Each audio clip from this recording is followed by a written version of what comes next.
Hi friends, welcome to kitchen and kids channel. आज हम बनाने जा रहे हैं बेसन के लड्डू। इसके लिए हमने यहाँ लिया है 2 कप बेसन। ये लड्डू बेसन है। आपके पास लड्डू बेसन नहीं है तो आप सादा बेसन भी ले सकते हैं।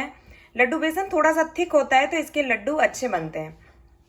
1 कप पाउडर्ड शुगर। आप शुगर को जार में अच्छे से पीस लीजिए, पाउडर्ड होनी चाहिए बिल्कुल।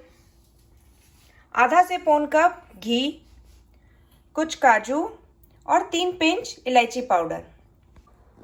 सबसे पहले एक पैन लीजिए और उसको हल्का गरम कर लीजिए।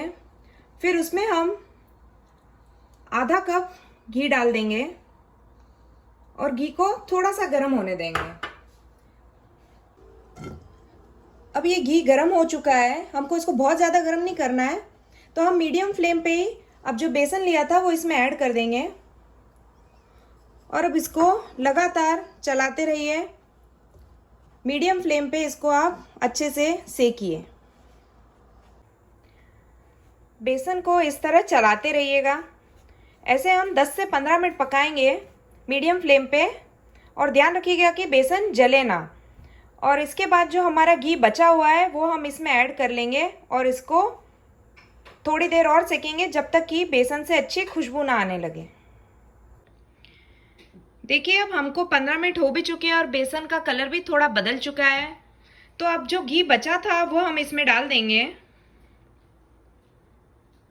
और इसको हम अब अच्छे से हिलाएंगे 10-15 मिनट और। देखिए, मुझे 15 मिनट और हो चुके हैं और इसका कलर बहुत ही ब्राउन हो चुका है। और देखिए, घी भी छूटा है साइड में, इसका मतलब ये पक चुका है। तो अब हम गैस को बंद कर देंगे और इसको अब कूल डाउन होने दीजिए। अब ये इतना ठंडा हो चुका है कि हम इसमें हाथ डाल सकते हैं। तो अब हमने जो शुगर ली थी वो इसमें मिक्स कर दीजिए। आप थोड़ी शुगर बाद में डालिएगा, आप जितना शुगर खाते हैं उसके हिसाब से। और इसको अब हम अच्छे से मिक्स करेंगे। अब जो इलायची पाउडर लिया था ये भी हम इसमें अच्छे से मिक्स कर देंगे और इसको अच्छे से हिलाइए। अगर आपको लगता है कि ये सूखा है, थोड़ा लड्डू नहीं बन रहा है, तो आप इसमें गरम करके थोड़ा घी भी डाल लीजिएगा। और फिर आप ऐसे हाथ में इस तरह करके इसका लड्डू बनाइए। ये अगर टूट नहीं रहा है तो फिर ये बिल्कुल ठीक है, आपको और घी डालने की ज़रूरत नहीं है। तो आप ऐसे करके धीरे धीरे लड्डू बनाइए, इसको राउंड बॉल्स में बनाइए। ये देखिए, हमारे लड्डू बनके तैयार हो चुके हैं। इस तरह के आपके 15 से 16 लड्डू बनेंगे।